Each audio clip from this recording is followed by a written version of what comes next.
of the hour. U.S. auto companies continued their free fall into the new year with sales plummeting to a 27-year low in January. Joining us now to kick the tires, pop the hood, and hopefully give us some instant cash back is the Watchdog on Wall Street. Chris Markowski, what do you got for me, buddy? Where's that cool graphic of me in the car that you did like maybe 2 months ago where we talked about that?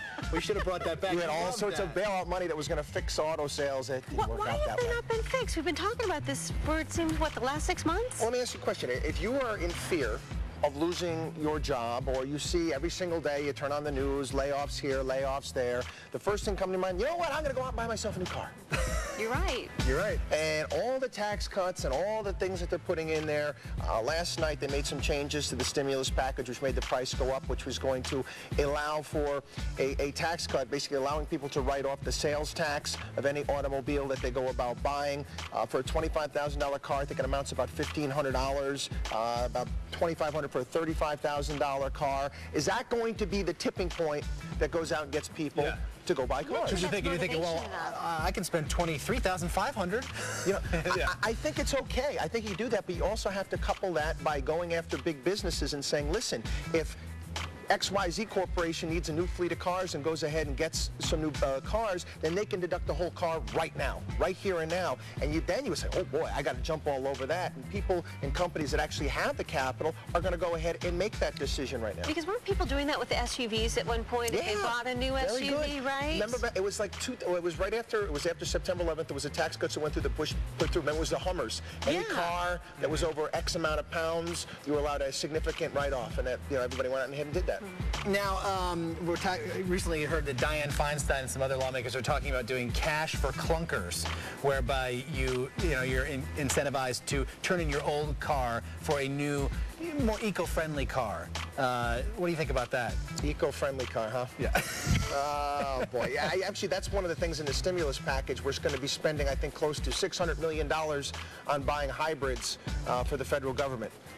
You know, anytime the government's getting involved in this type of nonsense, trying to, you know, engineer various different things, whether it be eco this or eco that, it ends up being a disaster. There's a story in my town in Sarasota, Florida. They decided to go ahead and buy a city bus. Rather than get the regular diesel bus, they decided to go ahead and get a hybrid bus, which costs $250,000 more than a regular diesel bus.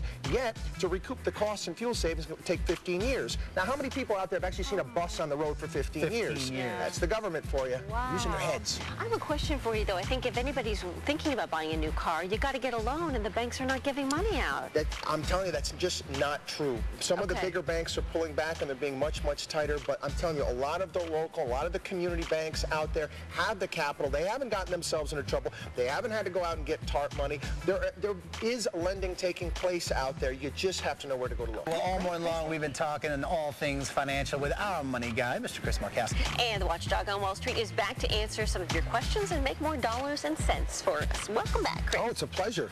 All right, so some people in the chat room this morning fired up about taxes, I understand. Yeah, it was interesting. Earlier on this morning, I had a conversation with a school teacher from Virginia talking about how unfair it is that she has to buy all these school supplies for her classroom and she only gets a $250 write-off.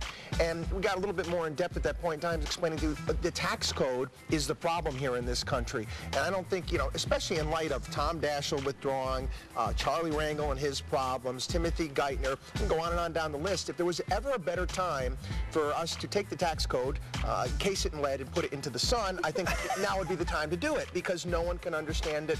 It's over 3 million words long, and it's quite unfair because we tax the working man in our society. We don't tax wealth. And we also try to do, I mentioned this the other day on the show, and I wish I'd had you by my side because you're smarter than I am. But it's also that we try to incentivize things. The government has no business trying to, because it ends up being imbalanced. You don't try to say, okay, we're going to give a tax break for this, and it's you're diddling with the economy in a way, in the private sector, in a way that you shouldn't. It's a great point, excellent point. What you do is you divide people into little groups, and all power for politicians comes from the tax code. They say, hey, you know what? I can give you a tax write-off. Yesterday, they were lobbying Congress, California wine growers growers, they wanted a big tax break. How come they get a big tax break, but the school teacher in Virginia doesn't get one for her kids? It's unfair. And if it was a level playing field, I'd be much happier. So what would the school teacher do? I mean, as far as tax, can she file differently as an independent contractor? She's got her maximum what she can write off. She gets her 250 hours. That's it. Yeah, we were talking about that auto, deal that they were giving up, $1,500. Big deal. If we had a fair tax where everybody was getting taxed at the point of sale,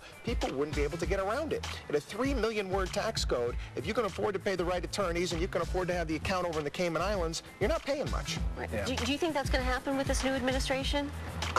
One of the candidates for president was actually pushing this platform as far as a fair tax is concerned, and Steve Forbes has pushed for a flat tax type of idea.